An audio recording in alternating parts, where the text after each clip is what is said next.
सभापति महोदय, गत 30 साल से स्थिति में कोई विशेष सुधार नहीं हुआ है। स्थिति के हल के लिए हिंदी भाषा का विकास भी नहीं हुआ है। यह संशोधन केवल हिंदी भाषी क्षेत्रों पर लागू होता है। अन्य क्षेत्रों के बारे में सरकार ने क्या किया है? समय की मांग है कि न्याय पूरे देश में क्षेत्रीय भाषाओं में ही प्रदान किया जाए। इसलिए यदि सरकार सभी क्षेत्रीय भाषाओं में अनुवाद के लिए एक व्यापक संशोधन विधेयक लाती तो अच्छा होता, लेकिन दुर्भाग्य से ऐसा नहीं किया गया है। मेरे मत से भारत सरकार को तथा सरकारी संस्थाओं को भाषा के संबंध में कोई एक आधारभूत नीति अपनानी चाहिए।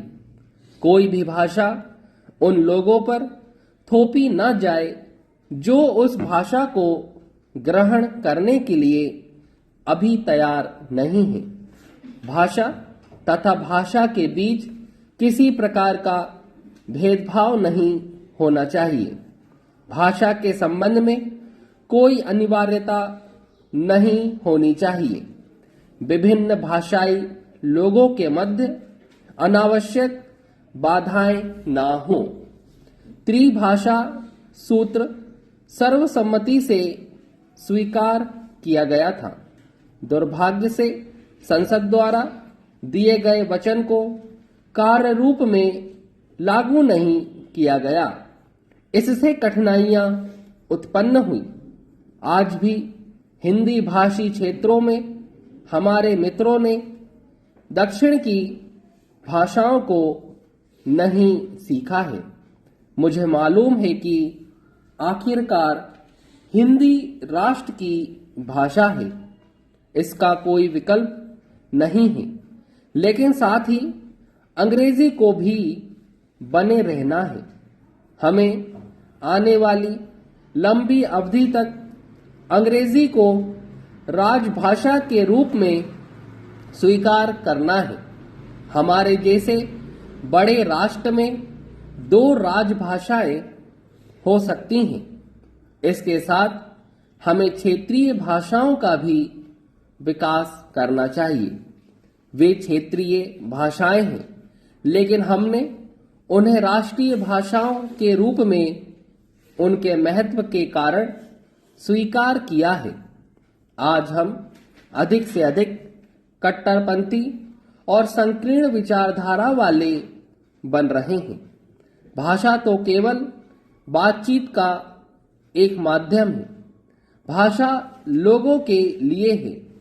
लोग भाषा के लिए नहीं बने, अतः भाषा के प्रश्न को प्रतिष्ठा का प्रश्न नहीं बनाया जाना चाहिए।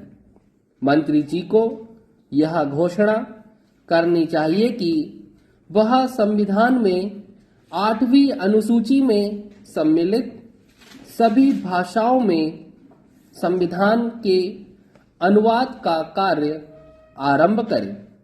भारत के लोगों को अपनी भाषा में अपना संविधान बनाना चाहिए। जो संशोधन प्रस्तुत किए गए हैं उनसे स्पष्ट है कि संविधान के हिंदी अनुवाद को प्राधिकृत किए जाने का दक्षिण भारत में कोई विरोध नहीं करता है। संविधान के हिंदी में अनुवाद के कार्य को जल्दी पूरा किए जाने की आवश्यकता के संबंध में सभी एकमत हैं।